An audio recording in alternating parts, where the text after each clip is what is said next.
Yeah, definitely cheaper tickets to things.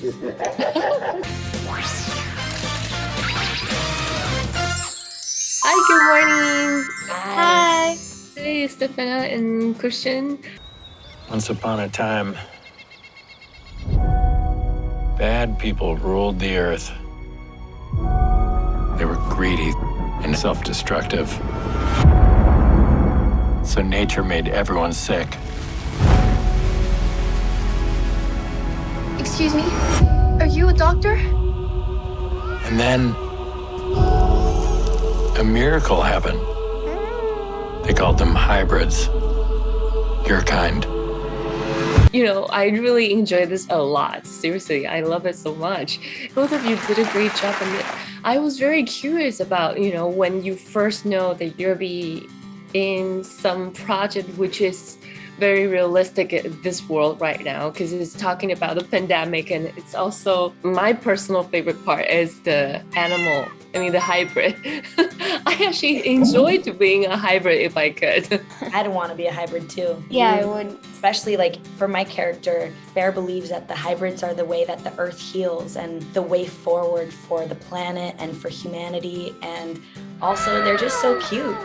Yeah, they're just so cute. So if you can choose an animal, will you go with bear? I think I would go for a parrot, like a rainbow parrot, and then have wings so that I could fly.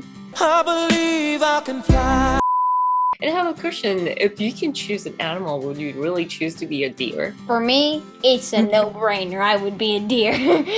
Oh. Well, I mean, Gus and Sweet Tooth and Gus is a deer, so I mean,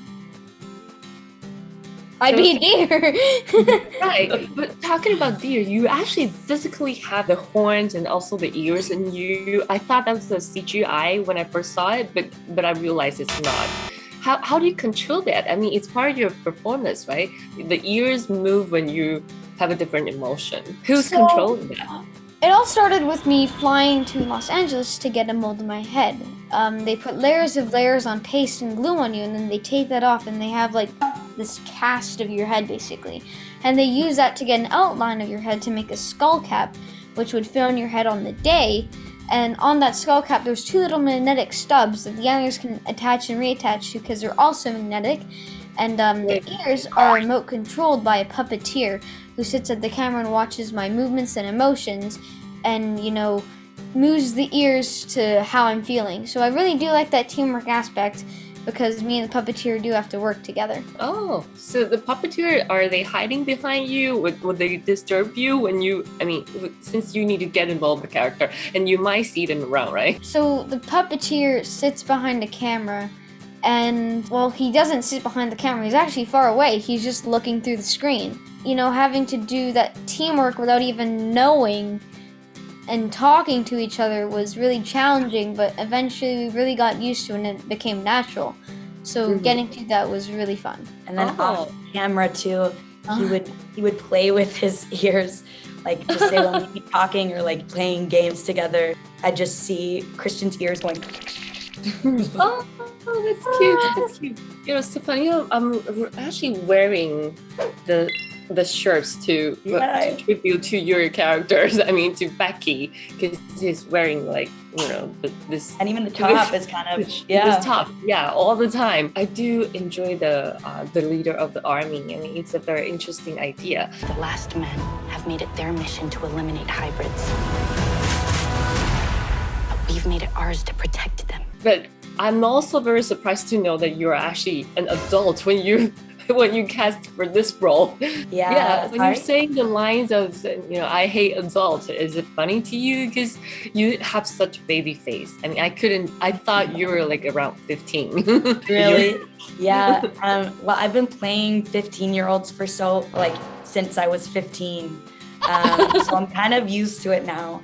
And yeah, I think with Becky, even though she's 16, she's kind of like, when I was playing her, I didn't feel like I was necessarily playing a 15-year-old because we're in a completely different world where she's not like going to school and going like doing high school things. Like she's young, but she's also mature beyond her years. So it wasn't that difficult but I guess, yeah, on camera, I know when I see myself too, I look super young.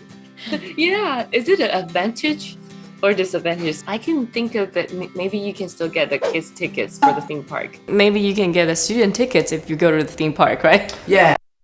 Do that way up until I was like 15. They were like, how old are you? I'd be like 12. And I used to go in as a kid all the time. Yeah, no, sometimes I can get into museums for a little bit cheaper. And also, like, you know, playing younger, they want to, a lot of the time, cast somebody that's over 18 so you can work longer hours, or so it's helpful in that way. But yeah, definitely cheaper tickets to things. That's good. And Robert Downey Jr., the Dream Iron Man team with his wife, are the producer team for Sweet Tooth. Have you met them and did they cast you? I know he's creating his own universe of the animal for the previous movie Dolittle and this one Sweet Tooth. It's all about animals. I got to meet him on the phone mid-filming the rest of season 1. So, you know, getting to do that was such an amazing experience, and I was so honored to be able to talk to him because, you know, he's Iron Man. Right, yeah. Yeah, and it was pretty fun to talk to him, you know. We had an amazing conversation about the show. I felt like I knew them for years. We were talking. I met his wife too, and they were so nice, and I just felt like we had an amazing connection.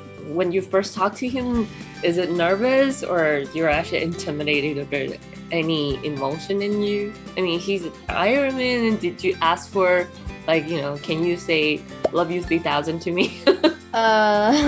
No, but it was very fun talking to him. So if you can tell audience the best reason to see Sweet Tooth in the animal ways, what would you do? Well, I mean, about Sweet Tooth, I mean, aside from the little hybrids being cute, I really feel like that the message that people should take away from Sweet Tooth is, you know, hope and positivity and optimism, because, you know, during dark times like COVID-19, you do need that hope and optimism to, you know, push through it.